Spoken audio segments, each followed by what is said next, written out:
ఈరోజు మనం గణిత నిర్వచనాల గురించి తెలుసుకుందాం. మరి కనీసం ఒక 13 నుంచి 15 వరకు నేను నిర్వచనాలు చెప్తాను. ఇందులో ఖచ్చితంగా ఒక మార్క్ మీకు వస్తుంది. శ్రద్ధగా వినండి. ఫస్ట్ నిర్వచనం చూసుకున్నట్లయితే, నేను సంతోషంగా లేనని భావిస్తే ఆ సంతోషం పొందడానికే గణితాన్ని చేస్తాను. నేను సంతోషంగా ఉంటే ఆ సంతోషాన్ని కొనసాగించడానికి గణితాన్ని చేస్తానని ఆల్బర్ట్ ఐన్స్టీన్ చెప్పారు. చాలా అద్భుతంగా చెప్పారు. చూడండి, అంటే నేను సంతోషంగా లేనని భావిస్తే ఆ సంతోషం పొందడానికే గణితాన్ని చేస్తాను.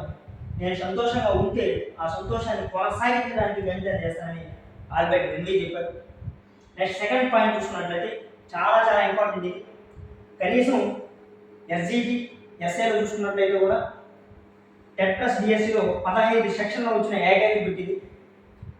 గణితం ఒక పరిమాణ శాస్త్రం అని అరిస్టాటిల్ చెప్పాడు.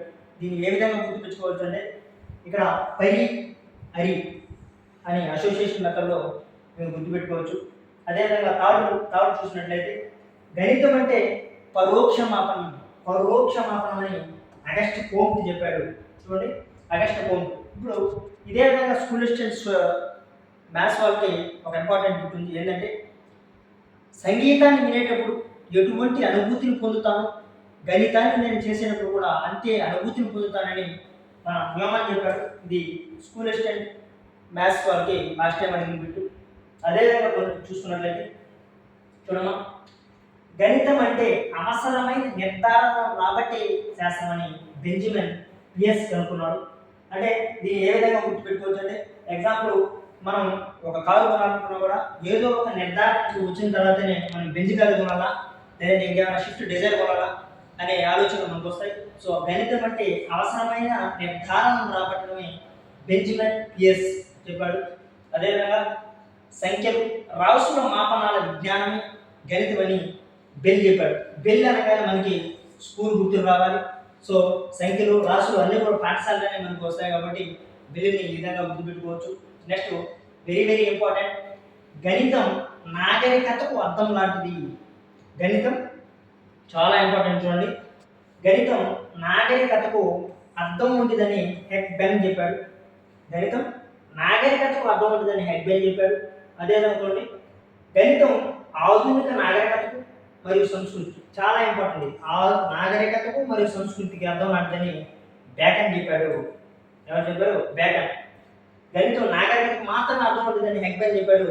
ఇక్కడ గణితం ఆధునిక నాగరికతకు సంస్కృతికి అర్థం ఉంటుందని బేకన్ చెప్పాడు.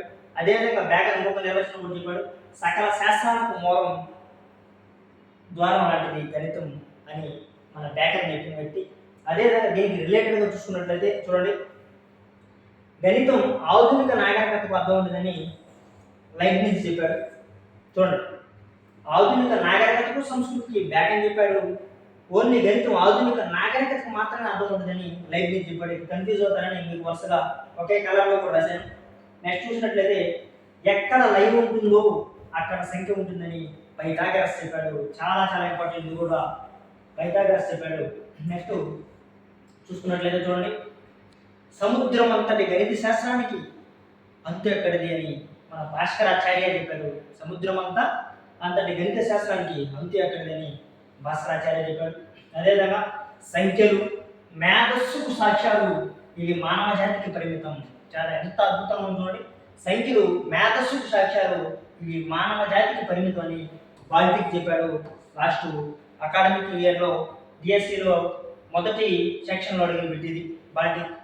నెక్స్ట్ అదేవిధంగా సకల శాస్త్రాలకు గణితం వెరీ వెరీ ఇంపార్టెంట్, కొత్త బిట్టిది, చాలా ఇంపార్టెంట్. చూడండి, సకల శాస్త్రాలకు గణితం రాణి లాంటిదని కార్ల్ ఫ్రెడరిక్ గాస్ చెప్పాడు. ఆల్రెడీ గాస్ అనగానే మీకు సహసంఖ్యల మొత్తానికి ఫార్ములా రాసిన వ్యక్తి అతను, n+1/2 అనేది.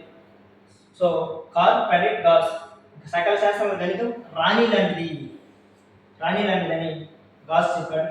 Next last very very important చూడండి, దేశాభివృద్ధికి సాధించగల గణితం మరువరానిదని నెపోలియన్, మన వ్యక్తి కాదు, మన వ్యక్తి కాదు, మన భారతదేశంలో కాదు కాబట్టి నెపోలియన్ దేశాభివృద్ధి గురించి తెలుసుకోవడానికి ఎంతో కృషి చేసిన వ్యక్తి నెపోలియన్. Thank you. నెక్స్ట్ మనం పద్ధతుల గురించి తర్వాత వీడియోలో తెలుసుకుందాం. Okay, thank you. కొట్టారా దాన్ని?